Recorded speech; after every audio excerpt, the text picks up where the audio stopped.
أعوذ بالله من الشيطان الرجيم بسم الله الرحمن الرحيم خيركم من تعلم القرآن وعلمه অর্থ হচ্ছে তোমাদের মধ্যে ওই ব্যক্তি সর্বোত্তম যে নিজে কুরআন মাজিদ শেখে এবং অপরকে শিক্ষা দেয়।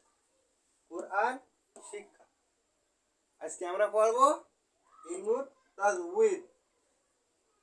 তাজউইদ শব্দের আবিধানিক অর্থ বিন্যাস, সুন্দর করা, সাজানো। প্রতিটি মাখরাজ ও সিফাত যথাযথভাবে জানা যায় তাকে ইলমুত তাজউইদ বলে।